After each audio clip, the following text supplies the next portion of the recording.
At the start of the movie, we meet Charlie Heller, a CIA cryptographer. Unlike field agents, Charlie's job is to decode classified messages sent by operatives and create secure encrypted communications for them. He lives in a beautiful home outside the city with his wife, Sarah.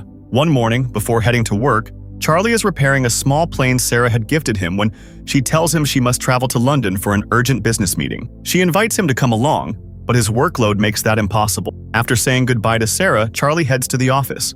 There, he receives a message from a secret CIA asset known only by the codename Inquiline. Over the years, the two have developed a friendly working relationship, though Charlie has never learned the agent's true identity. Inquiline sends him an encrypted data package and warns that the information is extremely sensitive and dangerous. If anything goes wrong, the consequences could affect not only Charlie, but the entire CIA. Charlie doesn't take the warning too seriously, believing an organization as powerful as the CIA could handle any problem. He spends hours trying to decrypt the file, but fails repeatedly. Frustrated, he moves to the agency's main server room, where the more advanced equipment finally allows him to crack the encryption and access the hidden data.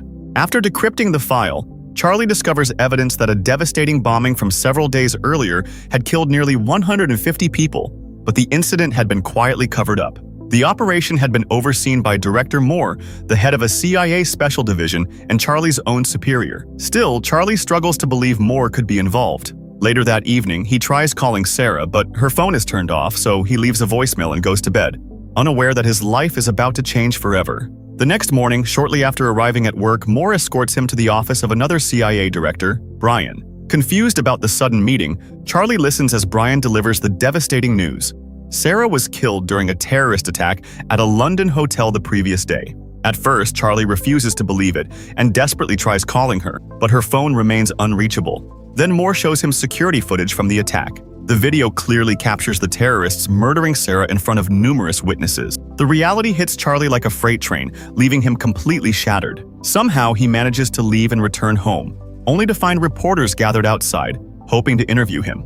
In no condition to face the media, Charlie is relieved when a friend arrives and helps him get away. With questions and emotions consuming him, he meets with Moore the following morning, where a senior CIA officer named Caleb is also present. Charlie tries to convince his superiors that a terrorist attack at a heavily secured London hotel doesn't make sense.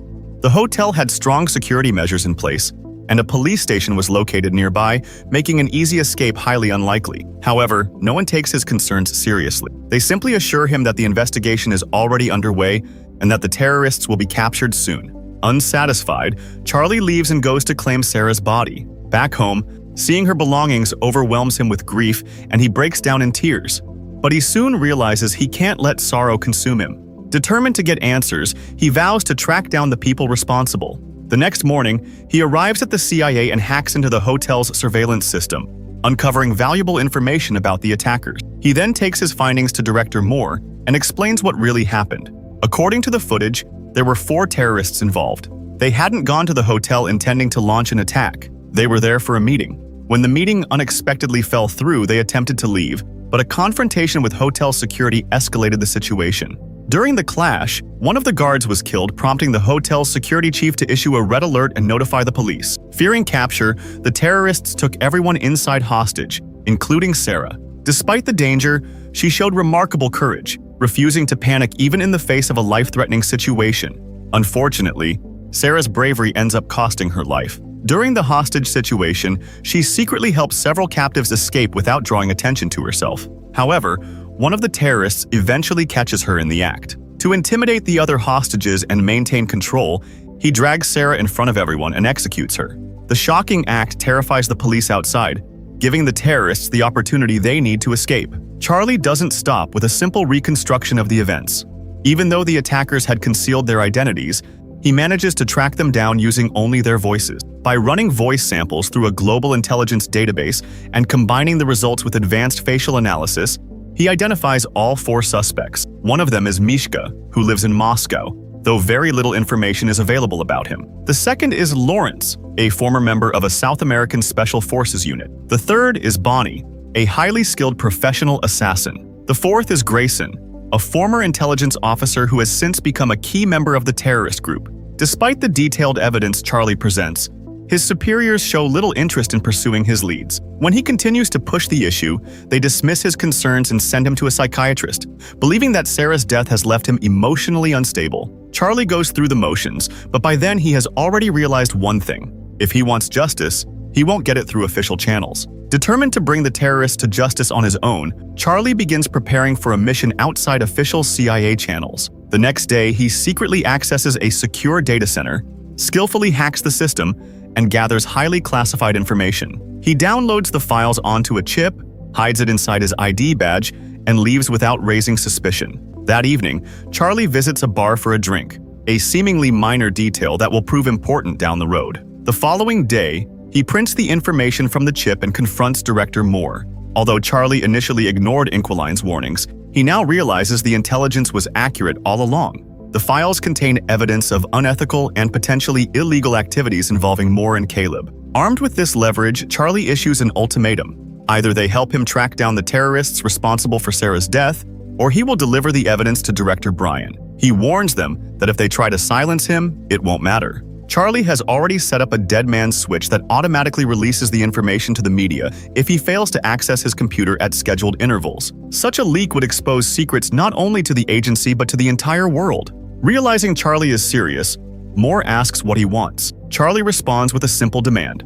the full training of a CIA field agent, along with forged passports and identification needed to operate overseas. Charlie also demands weapons, equipment, and other resources necessary for the mission. His requests leave Moore and Caleb extremely uneasy, but with both their careers and personal safety on the line, they reluctantly agree to everything. After leaving the meeting, Charlie suddenly becomes ill. Despite the confidence he displayed in front of them, he is deeply nervous inside. He has never faced a situation like this before, and the stress finally catches up with him. Meanwhile, Moore and Caleb become obsessed with figuring out how Charlie obtained the classified information. A thorough review of the agency's servers reveals that he used a magnetic transfer device, allowing him to move the data without triggering security alerts. Their next question is obvious: where did he hide the files? Assuming he wouldn't carry such sensitive material everywhere, they secretly search his house while he is away.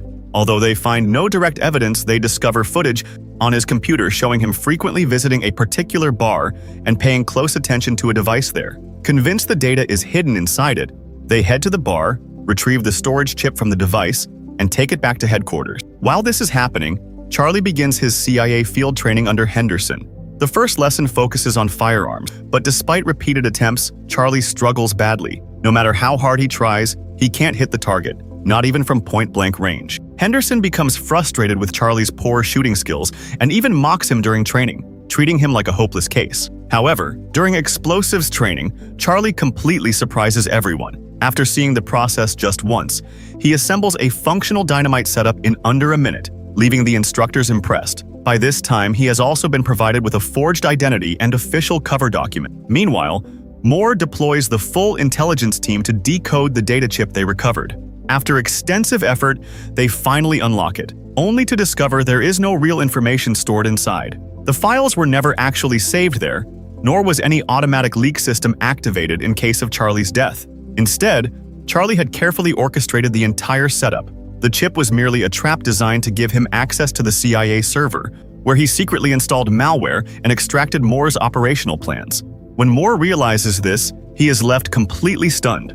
Charlie completes his training and receives his fake passport. His final test begins when Henderson subjects him to intense physical interrogation, attempting to break him and force out his true identity. Despite the brutal pressure, Charlie sticks firmly to his cover story and passes the test. Now, only the real mission remains. Henderson asks Charlie why he is doing all of this, pointing out that he is not a killer and likely won't be able to take a life when it matters. Charlie responds that he only wants justice for his wife's murder, and since the legal system has failed him, he has no choice but to take this path. To test him further, Henderson hands him a gun and orders him to shoot. Charlie hesitates and cannot pull the trigger, which only frustrates Henderson more, as it proves he may not survive a real mission. Meanwhile, Moore begins planning to eliminate Charlie altogether and assigns Henderson the task of handling it. However, Charlie somehow learns about the plan and escapes before Henderson can act, heading to London, where Grayson, one of the terrorists, is currently located. In London, Charlie keeps a close watch on her movements. One night, when Grayson leaves her room,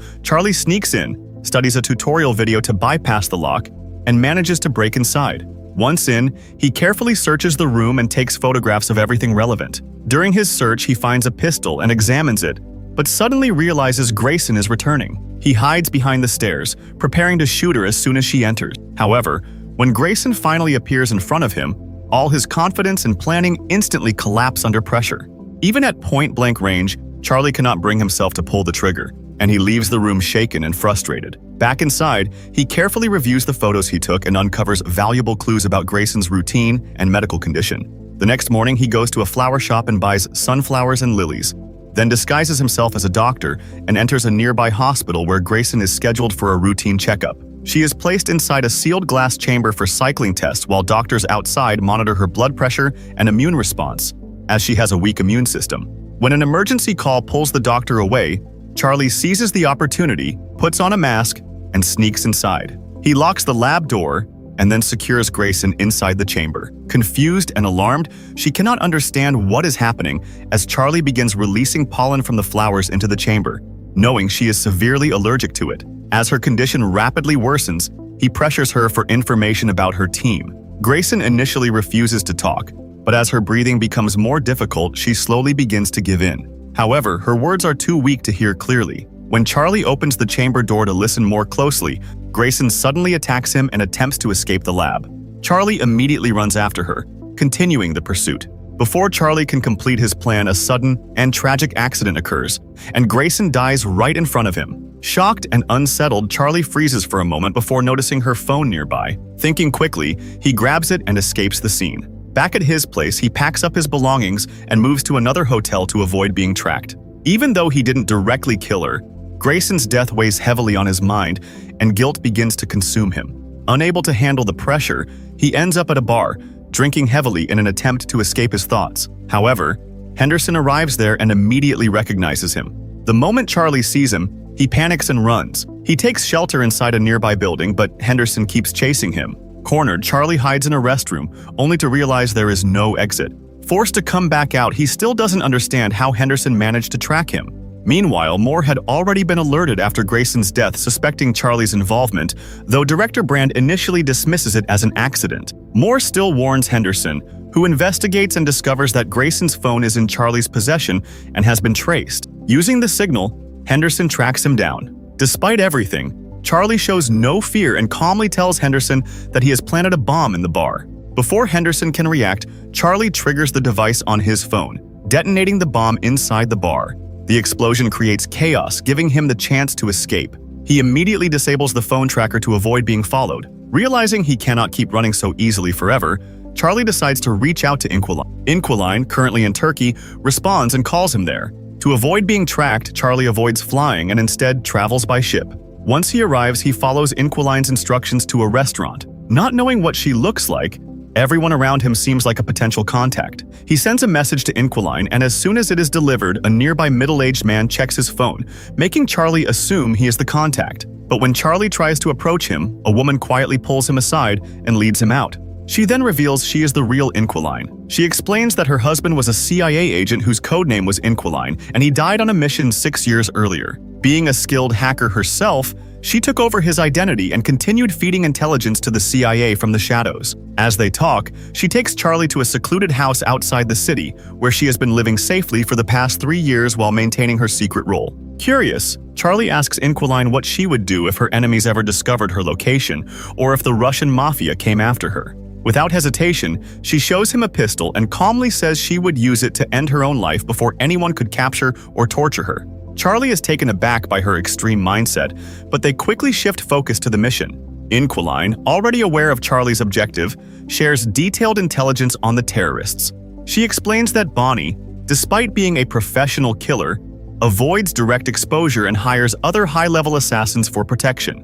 Lawrence is involved in arms trading, meaning Charlie would need to pose as a weapons dealer to reach him. That leaves Mishka, who has a reckless habit of posting everything on social media no matter how dangerous it is. Charlie realizes Mishka is their easiest entry point. They analyze his recent posts and discover a photo featuring a woman who appears to be his girlfriend. Using facial recognition, they identify her and learn she is currently in Spain, confirming Mishka's location as well. They immediately begin hacking hotel databases across the city to track his movements. Meanwhile, back at CIA headquarters, Director Brand privately confronts Moore, questioning his hidden agenda and suspecting he is running an unauthorized operation, though the full scope of his plan remains unclear. Moore denies everything, refusing to acknowledge any hidden operation.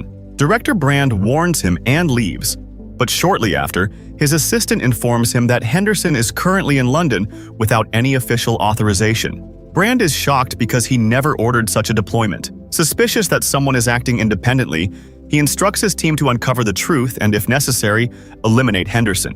Meanwhile, Charlie and Inquiline successfully track Mishka to a luxury hotel known for its massive glass infinity pool suspended above the ground. They confirm that Mishka has a strong obsession with swimming, which explains his choice of stay. While studying the hotel layout, Charlie notices a potential surveillance risk when he senses someone might be following him. Inquiline verifies it and confirms the man is a CIA operative, advising Charlie to abort the mission. However, Charlie refuses to back down and continues anyway. He confronts Mishka directly at the poolside, demanding information about Lawrence and Bonnie, warning him of serious consequences if he refuses to cooperate. But Mishka shows no interest in the threats and casually continues swimming. With a single press of a button, Charlie triggers a structural failure near the pool, causing the glass surface to crack. In an instant, Mishka is pulled down with the collapsing water, ending his story abruptly. Inquiline immediately alerts Charlie that Henderson has returned. Realizing the danger, Charlie flees, but Henderson spots him and begins the chase. Just as Henderson is about to catch him, a second CIA operative intervenes and attacks Henderson. This agent was secretly assigned by Director Brand to monitor Henderson, not to assist Charlie. Seeing Henderson being overpowered, Charlie feels conflicted and considers helping, but he decides not to risk the mission and escapes instead. Meanwhile, after losing track of Charlie for days, Director Brand confronts Moore for answers. Moore reveals that Charlie is currently in a hotel in Spain, though he doesn't know why. When they hack into the hotel's CCTV, they notice Charlie wearing an earpiece and constantly communicating with someone. Further investigation shows the earpiece is linked to a CIA server, allowing them to trace the connection. The audio feed reveals Charlie speaking with Inquiline, but according to official records, Inquiline died 6 years ago. This leads them to a disturbing conclusion. Someone is impersonating Inquiline, likely Charlie's wife operating under a false identity. Alarmed, they begin tracking this unknown operator. Charlie and Inquiline return to Turkey. That night, Inquiline makes an unusual request to sleep in the same bed as Charlie, not out of romance but loneliness after years of isolation. She simply wants the comfort of another human being nearby. However, the moment is interrupted when she detects an incoming threat signal. Checking the security cameras, she discovers CIA operatives closing in on their location. Realizing the danger, she immediately wipes all data from her system and escapes with Charlie. But the agents have already deployed drones to track their vehicle, forcing them into a high-speed chase. During the pursuit, their car crashes, seriously injuring Inquiline. Despite the damage, Charlie manages to move her into the passenger seat and takes control of the wheel himself. After a tense escape, they finally lose the agents, but Inquiline succumbs to her injuries. Heartbroken, Charlie gives her a final goodbye and decides to continue the mission, knowing he cannot stop now. Following the path forward, he travels to Romania under the disguise of an arms dealer to meet Lawrence. Meanwhile, CIA analysts are confused when surveillance footage shows Charlie in Berlin at the same time. They begin questioning whether he has a double or if something is wrong with their tracking. In reality, it is all part of Charlie's carefully designed diversion plan. After arriving in Romania, Charlie records a video of himself and cleverly inserts it into CCTV footage of a Berlin hotel, making it appear as if he is still there. His superiors fall for the deception and even send operatives to Berlin to eliminate him. Meanwhile, Charlie contacts Lawrence and lures him to an isolated warehouse. When Lawrence arrives, he finds only a phone. As it rings, he answers it and hears Charlie's voice telling him that his package is inside a box nearby. Expecting a missile shipment he had ordered, Lawrence opens it, only to be shocked by a powerful explosive device instead. Charlie then steps in and questions him about Bonnie, warning that the bomb will detonate if he lies. Terrified, Lawrence admits he knows very little, only that Bonnie's base is likely near or on the sea, and that he only communicates with her through short messages when she needs weapons. Satisfied, Charlie takes Lawrence's phone to verify the information. Before leaving, he triggers the explosion, killing Lawrence and closing another chapter of his mission. With only Bonnie left, the endgame begins. News of Lawrence's death quickly reaches Moore, who realizes Charlie has once again outsmarted the agency and successfully manipulated their entire operation. Charlie was actually in Romania, not Berlin, but CIA analysts still scramble and begin tracking him from scratch. Using Lawrence's phone, Charlie decodes a set of messages and discovers the address of a port. The next day, he arrives and immediately notices a suspicious vehicle surrounded by armed men. To confirm his doubts, he sends a coded message from Lawrence's phone number. One of the men checks his device, confirming Charlie's suspicion that they are Bonnie's people. From a distance, he observes them loading cargo onto a shipping boat. Seizing the opportunity, Charlie plants an explosive inside the vessel and quietly withdraws.